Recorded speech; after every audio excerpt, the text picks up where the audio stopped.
Dans cette vidéo, je vais présenter le travail accompli pour le module 15 qui gravitait autour des concepts DevOps. On a travaillé sur 3 projets. Le premier, c'était l'utilisation de Selenium pour automatiser des tests de navigation et d'interaction dans notre application CodeBlocks.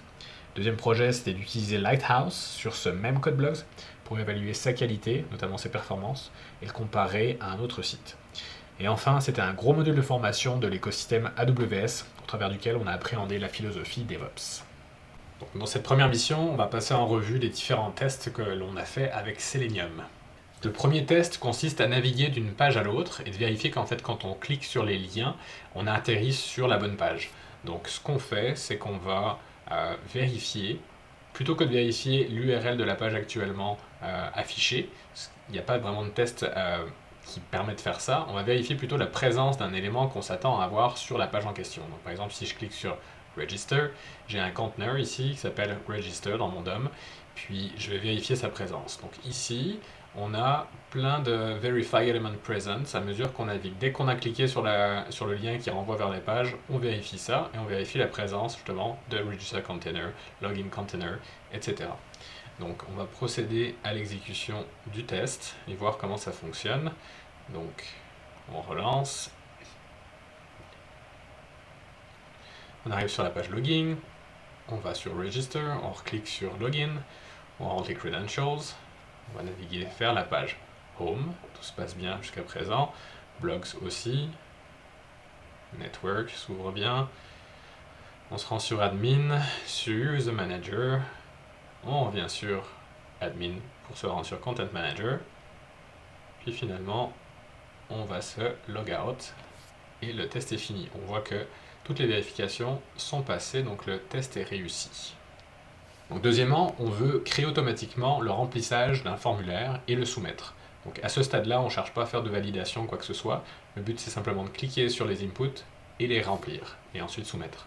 Donc ici, on va créer une nouvelle utilisatrice, Jeanne, et je vais lancer donc le processus. Ça s'ouvre ici. On arrive sur la page Register. Toutes les informations viennent d'être pré-remplies suivant les informations que j'ai rentrées dans Selenium. Et l'utilisateur a été créé. On va vérifier tout de suite si cet utilisateur a réellement été ajouté. J'utilise un compte admin pour ça. Puis on va aller voir dans Admin, User Manager, dernière page, Jeanne a bien été ajoutée. Troisièmement, c'est d'ajouter une couche de validation par-dessus le remplissage du formulaire qu'on vient de faire. Donc si on repart du Register, ça veut dire vérifier que les champs ont bien un type attendu. Ici par exemple, si je clique dans le DOM sur le input email, on s'attend à ce que ce soit de type email évidemment. Puis ça, c'est cette valeur-là qui va être lue et qui va être stockée dans ce store attribute. Donc on prend une variable, on stocke le type de l'élément sur lequel on a cliqué, puis on fait une vérification, on confronte le type qu'on a récupéré à la valeur attendue, puis si ça passe, on avance. Même chose pour les dates, puis à la fin j'ai aussi une vérification du contenu du message d'alerte qui s'affiche. Donc si j'ai exactement ce message là, ça veut dire que l'enregistrement s'est bien passé. Donc si on exécute le script, on lance le script.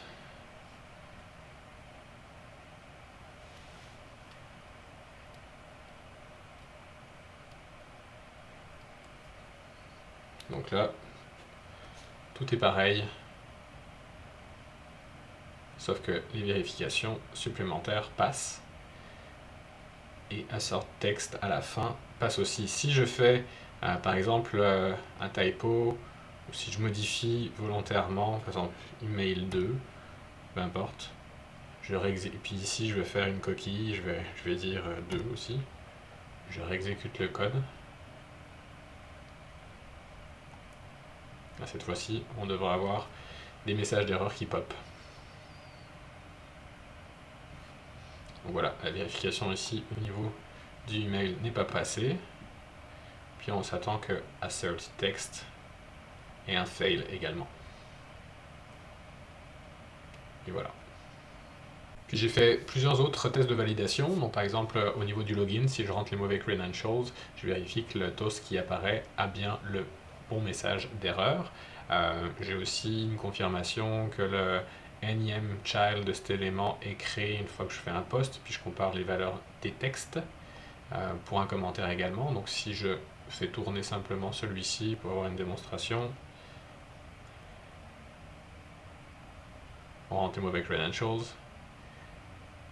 le message d'erreur est affiché et il correspond bien à la valeur attendue.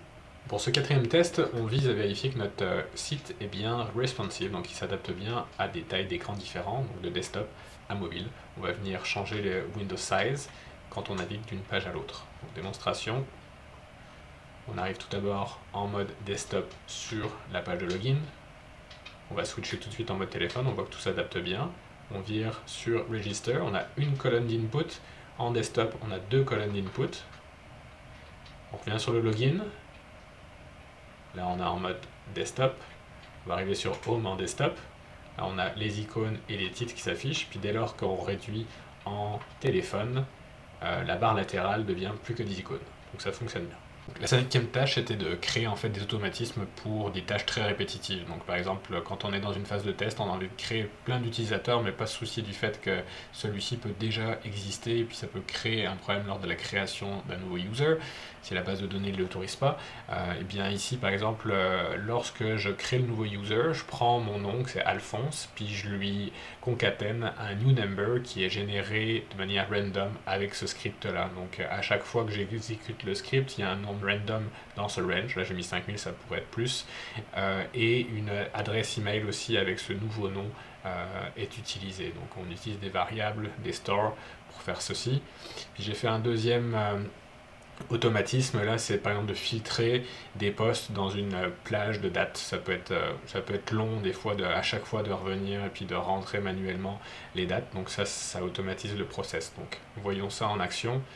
Ici, si j'exécute la création d'un nouveau user, on va avoir un Alphonse avec un nombre random, donc 1839.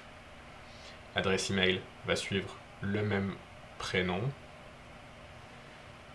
Et si tout va bien, l'utilisateur va être enregistré. Voilà, c'est le cas. Maintenant, si j'exécute le filtre, là on se log,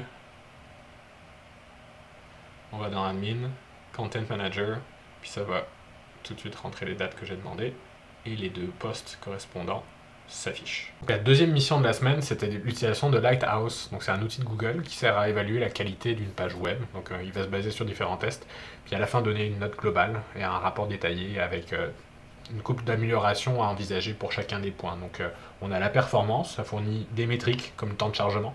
L'accessibilité, ça améliore l'expérience utilisateur, donc surtout pour les personnes avec des besoins spécifiques. On a le SEO, donc c'est l'optimisation des moteurs de recherche. Ça vise à vérifier la conformité aux bonnes pratiques en matière de référencement. Et PWA, ça vérifie si l'application web respecte bien les critères d'une Progressive Web App, donc y compris sa fiabilité, la rapidité, l'engagement et sa bonne stabilité. Puis enfin, les bonnes pratiques web. Donc ça permet de vérifier si la page utilise bien du HTTPS, si les images ont un ratio correct, s'il n'y a pas de message d'erreur dans la console. Donc il y en a d'autres, mais ça fait partie des essentiels. Les deux tâches principales, c'est d'abord d'analyser notre site code blogs au niveau de la page login et du home. Donc on a un dossier pour chaque, puis chaque dossier suit exactement la même trame.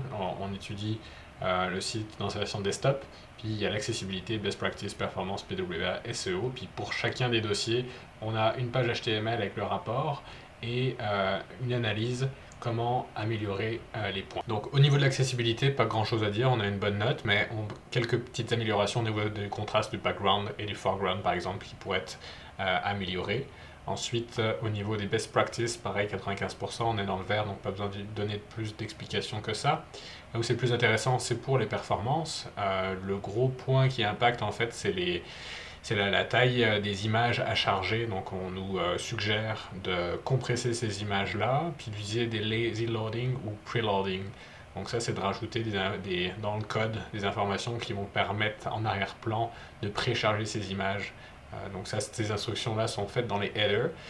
Malheureusement, étant donné que c'est un logo qui est inclus dans le header, je pense pas qu'on arrive à contribuer beaucoup à améliorer en faisant ça. Donc il faudrait chercher d'autres techniques mais on pourrait aussi supprimer tout le code inutile JavaScript. Donc par exemple, je dois avoir certains modules qui sont chargés dans la page qui ne devraient pas l'être, donc ça alourdit le code. De même, on pourrait utiliser la version minifiée du JavaScript, donc c'est une version qui supprime tous les espaces, les commentaires, les sauts à la ligne, pour être plus léger. Donc il y a un paquet de petites améliorations à faire, mais ça c'est les principaux. Donc pour le PWA, il y a encore matière à améliorer. Au niveau par exemple du contenu versus la taille du viewport, il y a une optimisation à faire pour être certain que quand on passe d'une taille d'écran à un autre, qu'il n'y ait absolument aucun conflit. Donc ce serait d'ajuster un petit peu les styles pour s'assurer que tout fonctionne bien. Là je pense que ça fonctionne bien dans l'ensemble, il doit y avoir encore quelques petits points de détail à régler. Puis finalement, si on va regarder au niveau du SEO, note de 100%, donc aucune modification à prévoir. Le deuxième travail de Lighthouse, c'était de comparer notre site à un site externe. Donc, je choisis Facebook parce que ça a des applications similaires. Là, si on regarde au niveau de la page Home, donc c'est vraiment la performance qu'on vient comparer. Donc j'ai un rapport ici qui établit à 44 la note globale, et j'ai fait un template que j'utilisais aussi pour la page Login. Donc on a la première partie, le site Code Blogs, Facebook, comparaison et conclusion. Et dans la partie Code Blogs et Facebook, on a le rating général, donc 66 versus 44, les metrics, les diagnostics avec les drapeaux rouges qui sont avec les points d'interrogation, exclamation, et le reste c'est les drapeaux oranges. J'ai établi des comparaisons sur les mêmes données, et ensuite je dresse une conclusion qui est un peu biaisée parce que on a l'impression que CodeBlogs performe beaucoup mieux, mais en même temps, il gère beaucoup moins de contenu, donc, mais bon, l'exercice est fait. Alors, je vais maintenant présenter mon choix des 3 cours parmi les 11 qui étaient suggérés associés au thème de DevOps. Donc, le premier, c'est DevOps Foundation Certification Training, qui, comme son nom l'indique, ça semble donner des bases solides sur la pratique de DevOps, la philosophie en arrière, puis les concepts. Donc, pour un développeur junior comme moi, je pense que c'est complètement pertinent. Et ce que j'aime bien aussi, c'est que ça a l'air assez pragmatique quand même, avec des exemples concrets, des études de cas, des success stories. Il y a d'autres points intéressants aussi, comme le fait que j'ai lu que c'était un cours créé à la base par DevOps Institute, qui semble être une référence dans le domaine. Puis en bonus, ça donne une certification, ce qui n'est pas négligeable non plus pour étoffer mon CV. Ensuite, il y a le cours Docker Essentials. Donc en fait, en regardant le programme, j'ai découvert ce qu'était un conteneur, ce qu'est Docker, et ça m'a vraiment donné envie d'en savoir plus, parce qu'avec le peu d'expérience que j'ai vécu en programmation, j'ai quand même eu le temps de largement goûter au désarroi d'incompatibilité de versions de modules, de systèmes d'exploitation différents, etc. Donc Docker et les conteneurs en général, ça semble être une solution vraiment efficace pour résoudre cette problématique. Alors j'ai bien hâte d'en savoir plus. Et enfin, Introduction to Jenkins. En fait, on a goûté un peu au processus CI/CD via la formation d'AWS. Ce que je trouve intéressant avec Jenkins, c'est de pouvoir créer ce type de pipeline avec un outil qui est open source et visiblement largement utilisé dans l'industrie. Donc je pense que ça va me donner de bonnes ficelles pour gagner en efficacité, en qualité, en fiabilité pour mes futurs projets de développement logiciel.